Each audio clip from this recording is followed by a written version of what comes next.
өзү мындай алып келгенде биздин Бишкек шаарында машина аябай көп да. Мен ойлойм акырында чечкен аракет кылып атат мэрияда. Мэрибиз деле Жыйынтык болуп атабы? жыйынтык болуп атат, бирок дагы бир акча каражаттар керек. Эми жер астынан, жер үстүнөн өтө турган жолдор курулуш керек да. Ошондо анан элибиз дагы жардам бериш керек. Туура эмес айдаган айдоочулар да көп болуп атпайбы? Ошо акырын менен чечилет. Ар бир нерсе бат эле чечилип калбайт. Кээ бир маселелер убакыт талап кылат. Муну менен дагы бир жолу айтып атам. Муну менен көйгөй чечилбейт, Сабырова. Муну менен көйгөй чечилбейт. Мен азыр дагы бир жолу айтып коеюн. Бир автобусун 10 метрлик 2 микроавтобуска тете койгондо биздин убакта Бишкекке 4500 микроавтобус чыкчу. Болуптур, азыр алып салдыңар, 1000 автобусту алып кирдиңер. Да, сонун көрүнүп атат, жаркырап, абдан жакшы. Бул бир гана бул пробканы чечпейт.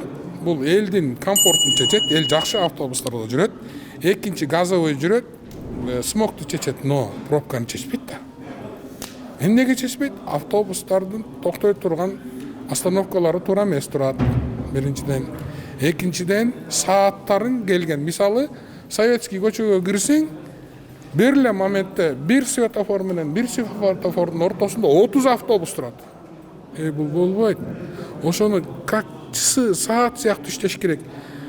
Саат 8:15-те бир автобус киргенден артынан 10 мүнөттөн кийин экинчи автобус Советский менен өтүш керек. Мындай суунун акканында ирети менен ошону регулировка кылыш керек мэрия.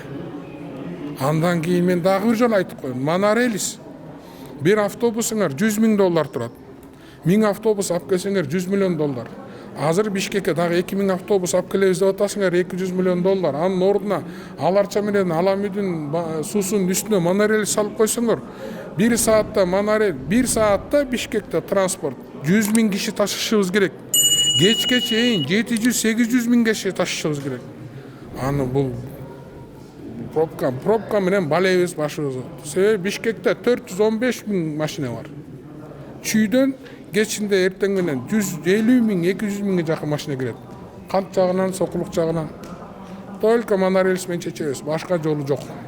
Жол тыгын маселеси биз буну 21-кылымдын чакырыгы катары кабыл алышыбыз керек.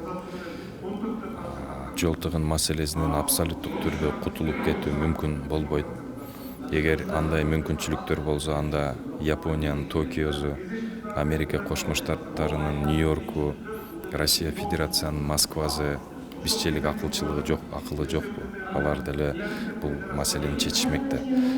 Кайсы бир деңгээлде жеңилдетип койсок болот, бирок абсолюттук түрдө кутулуу мүмкүн эмес. Бул 21-кылымдын чакырыгы. Ошон үчүн менин пикиримде тиешелүү мамлекеттик органдар деле ар кайсы эл аралык тажрыйбаны эске алуу менен колунан келишинче аракет кылышып атса керек. Бул да кандайдыр бир жакшы эмеси, натыйжасы бар негизи кадамда. Пробканын маселесин чечип бербейт. Бирок элге жакын болушту үйрөтөт. Мамлекеттик кызматтык, муниципалдык кызматтагыларга элдин көйгөйүн кошо жүрүп угушат, эл катары жүрүшөт.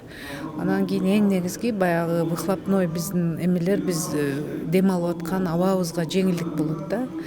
Анан эми бир аз азайышы мүмкүн негизи, бирок бунун көбүнчө моралдык ушул жактан менимче абдан жакшы көрүнүш.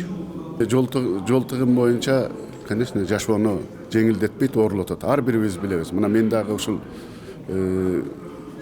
жумушума, ушул ак үйгө мурда 10-15-20 мүнөттө келчү элем, бүгүнкү күнү 1 саат, 1,5 саатта келем да.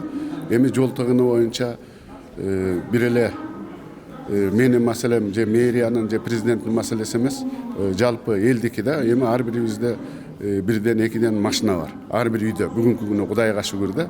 Мурда машинабыз жок, ошол коомдук транспорт менен жүрчү элек. Азыр болсо мына ар бирибизде машина болуп, студенттен өйдө, школьниктен, мектеп окуучуларынан өйдө машина минип калдык да. Ошондуктан бүгүнкү күнү өтө чоң пробка болуп атат. Бул пробканы жойгонго эми мэриядагы ошол президентибиз, өкмөт бардыгы чоң күч аракетин кылып атат. Биринчиден бизге ошол мына бүгүнкү күнү жолдун боюна коюп койгон машиналардын баардыгын көрүп атасыздар. Бизде стоянка жок.